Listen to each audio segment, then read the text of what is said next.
All right. This is my first live video. I want to welcome you guys to the Yielded season. For those who might be new, my name is Amia, and I am the author of the book, The Yielded Season. You probably see a copy right here in my video. The Yielded Season is a journal that I wrote back in December, somewhere around Christmas, is when I went ahead and posted it in Amazon.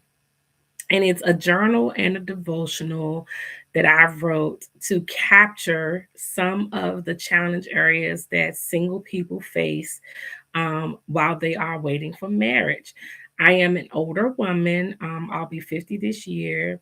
I've never been married. I don't have any children, and I do desire marriage.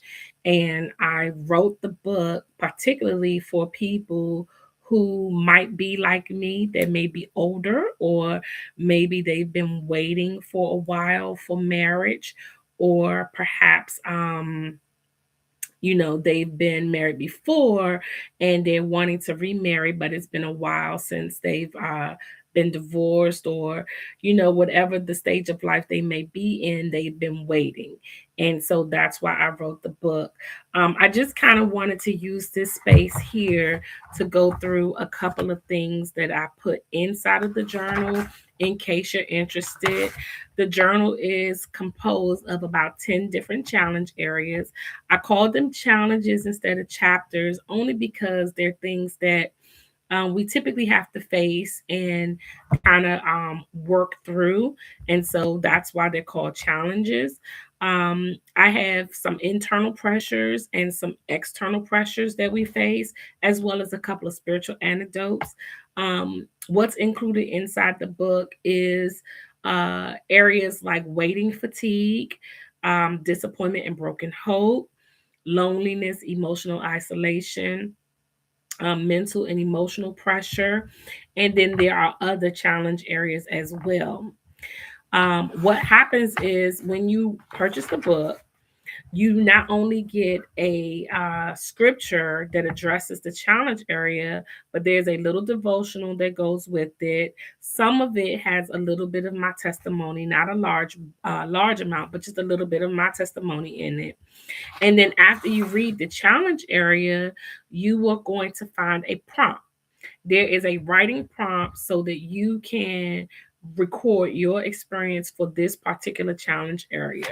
Now, after you do the writing prompt, you're going to find 3 support activities. The support activities are there to kind of help navigate you through what you might be experiencing for this challenge area. The idea is that we not just express what we feel, but that we kind of work through that expression so that we can come out on the other side all right. So you'll find 3 support activities for the challenge area, and you'll have plenty of space, line space to write. There is a space for you to reflect after you've done the support activities. There's a reflection question that kind of takes you back to 1 or 2 of the activities and gets you to reflect on some of the things that you've learned or what you've grown, how you've grown. And then it closes out with a prayer for that section. So there is a prayer to close out the section. Now, I did include small group discussion questions. So if you decide to do this journal with a group of friends, you also have small group discussion questions that you can utilize and that you guys can talk through as you go through each section. So each challenge area is broken up just like that: scripture, devotional, prompt, support activities, reflection, prayer, and then small group discussion questions.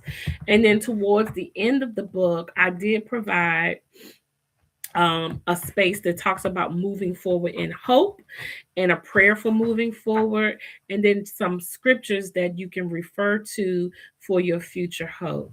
The whole point of this is to, you know, help singles know that you are not alone. You are not the only one who's been waiting and wondering and praying for God to move on your behalf. There are many of us out here who are just waiting for the Lord to do a work. And yes, we may have been fasting and may have been praying. You may have done all the things, and you might not have seen any movement in your singleness, and that's okay. The whole point is to understand that we weren't supposed to rush through this journey in life, right? But he has us single for a reason. And so while we're in this stage of life, why not do all that we can to maximize this moment of time? I've heard someone say the grass is greener where you water it. So why not water the grass on this side of the road for us? And that means pouring into our single season by developing our character, our hope, developing the joy that the Lord has for us for the future. Why not increase everything that we can while we have the time to do so? And so I started the Yielded Season YouTube platform just to get a community of friends.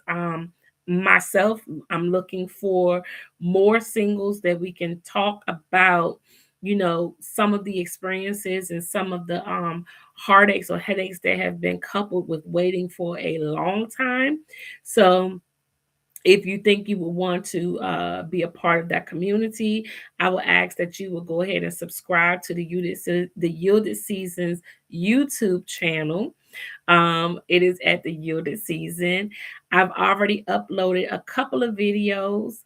My goal is to take every challenge area from the book and to create a video on the YouTube platform so that we can have a space to work through these areas and expound on the areas a little more. What you're going to find in the videos is you'll get a little more of my story, or you may find more Bible stories, and you're going to also understand some key takeaways, some truths about that particular challenge area, so that we aren't just griping about where we are, but we are experiencing the fullness of joy that the Lord has for us, even in this season. Again, if it sounds like something you're interested in, I ask that you would just subscribe to the channel.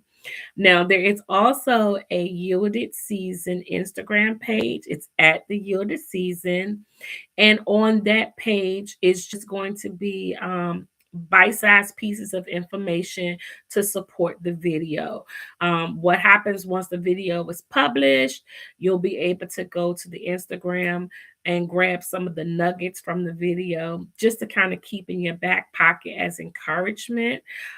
We were never meant to do this in isolation. So I believe that a community is what's going to keep us working through this season in our total fullness, so that we can really truly be joyful with what God is doing.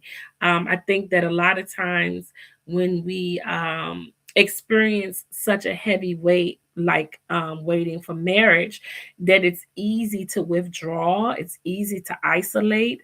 It becomes very easy to kind of to say, you know what, I'm going to crawl into my little shell, because we don't want to feel a hurt. We don't want to feel the sting. But I'm really asking that we you know allow ourselves the space to be vulnerable and to connect and to be a part of community, of like-minded Christian singles, where we can discuss what's on our hearts and move forward in the Lord with this. um, Again, if it sounds like something you're interested in, go ahead and click that subscribe button, and I guess hit the notification bell so that you'll be notified when videos come out. This is not something that I think will be, for years and years to come. I just had 10 challenges in the book. And so I'm attempting to do a couple of videos for those just to help us And then I think, whatever God has after that is what he'll have. But I'm curious. I'd love to hear from you, to know if you are experiencing any particular struggles with your singleness. If so, what is that struggle? What is it looking like for you? Um, what is the one thing that you wish the Lord would maybe heal your heart from? Maybe you're still hurting from something, or if there's a particular area that you feel like, gosh, I wish I could just conquer that area. I'd love to hear what it is. Again, in the book, there are 10 challenge areas. It is not an exhaustive list. It's just some of the areas that I felt were would resonate with most singles. I named four to begin with. Those were internal, and I'll name a few more. Some of the external pressures that I felt like we might experience come from church and culture. Comparison, that's a big one. There's a section called counterfeit comforts and sexual purity. The spiritual antidotes that I put in the book include trusting God's timing and his character. And then the last section is on balancing contentment and contending. That's a big one for me. How do I stay content, but also contend for the thing that I want the most without making it an idol? So these are some of the things that I just want to talk about and go through on this channel. So I think I've taken up enough time, and pretty soon I will be posting the video on um, loneliness and emotional isolation. So keep your eyes open for that. If you haven't had a chance, you can go back and look at the first video, which was waiting fatigue. And then there's a video on disappointment and broken hope. And then there's also my 10-year testimony if you're interested, just to kind of give you a little more about who I am and some of the things that I've endured and, in my journey. Um, as I said in the beginning, I am still single. I am almost 50 and I have no kids of my own. And so I'm just completely yielded to the Lord in this season. I am focused on watering the grass on this side to see what God has in store for me. And I would love a community of believers to share this moment with. So again, if that's you, if you're interested, go ahead and subscribe to the Yielded Season and click the notification bell for future videos to come. All right. I am going to sign off now. Thank you for your time.